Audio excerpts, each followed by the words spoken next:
Allez, on y va, structure conditionnelle, complexité d'une structure conditionnelle. Je vous propose un exercice 2.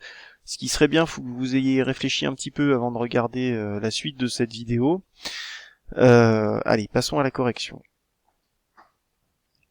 Donc je vais, comme dans l'exemple précédent, traiter chacune des lignes les unes après les autres. Et puis à la fin, on additionnera l'ensemble. Alors la première ligne, c'est une définition de fonction. On considère que ça a un coût qui est neutre, même si c'est pas tout à fait vrai pour Python, mais on considère que c'est le cas. Ici, j'accède à la mémoire n. Je effectue une opération, c'est l'obtention du reste de la division euclidienne de n par 2, donc c'est le reste. Donc c'est une opération, et je compare à 0. Donc c'est un test. Ça, c'est un coût de 3. Ensuite, j'affecte à résultat 1, coût de 1. Sinon, j'affecte à résultat un coût de moins 1. Quel est le coût total? Alors le coût total, première chose, si je réfléchis pas trop, je vais faire ça. C'est 3 plus 1 plus 1. Ouais, mais non, parce que c'est 3 plus cette ligne-là, si cette condition est vraie, et c'est celle-là sinon. Donc finalement, le plus 1 qui est là, je l'ai pas. Soit on fait 3 plus 1 ici, soit on fait 3 plus 1 ici. Donc finalement, c'est un coût de 4. Voilà pour cet exo. Donc on vient de voir dans l'exercice 3, dans l'exercice 2, un coût qui était constant. Maintenant on va regarder l'exercice 3, on a une boucle pour, je vais vous montrer comment on traite cette complexité-là, et on va obtenir un coût qui va être dit linéaire. Donc même raisonnement, faites l'exo, essayez de le faire, essayez d'y réfléchir avant de vous confronter à la correction. Alors allons-y pour la correction. Première ligne, j'y reviens pas, on n'y touche pas. Dans cette variable somme, je vais affecter la valeur 0, coût de 1. Pour in range n plus 1. Alors quand je fais ça, qu'est-ce qui se passe? J'accède à la mémoire n, donc 1. La fonction range, je vais considérer qu'elle a un coût 0, même si on peut penser que c'est pas tout à fait le cas. Je vais pas m'en soucier, j'ai pas d'informations dessus.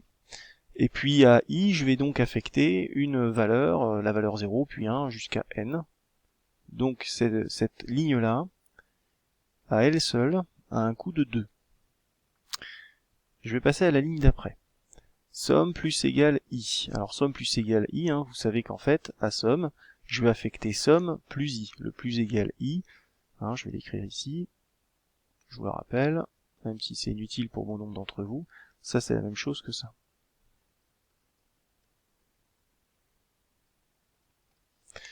Donc du coup, oh c'est joli ça. Donc du coup, somme plus égale à i, c'est une affectation, parce que je vais affecter à somme quelque chose. Je vais aller lire la mémoire de somme, donc j'accède en mémoire à somme, et je fais une opération, j'ajoute i, et du coup j'ai besoin de savoir ce qu'est i, donc j'accède aussi à la mémoire de i. Donc ça c'est un coût de 4.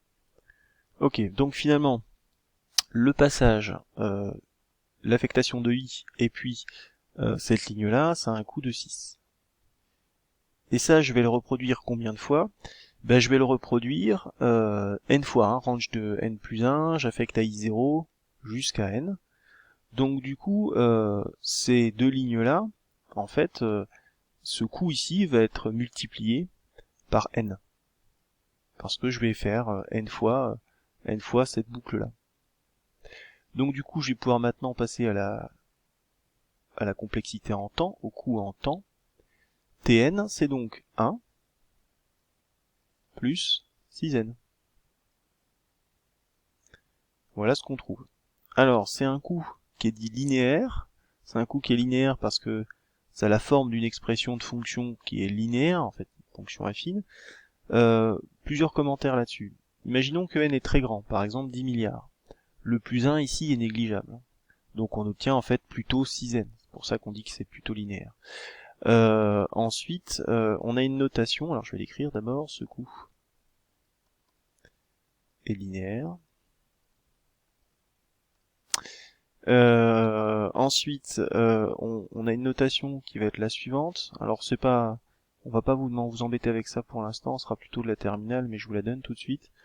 Pour vous expliquer, quand je vous disais dans la définition qu'on parle d'ordre, Tn c'est un grand taux de n, c'est comme ça que ça se dit, hein, Tn c'est un grand taux de n, ça veut dire que Tn c'est de l'ordre de n. Il y a une définition mathématique plus précise que ça, mais j'ai pas envie tout de suite de vous embêter avec ça.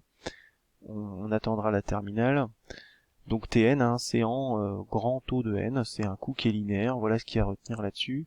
Important, hein, cet exemple-là, il faut l'avoir bien compris. Deux, trois remarques. Qu'est-ce qui est discutable là-dedans? Ce qui est discutable là-dedans, c'est cette ligne-là. On ne connaît pas vraiment le coût de range, est-ce que c'est vraiment un coût de 2? Est-ce qu'il crée pas ma liste au départ, et du coup, est-ce que... Donc ça, c'est un coût qu'on maîtrise pas. Donc finalement, le 2 qui est là est assez discutable.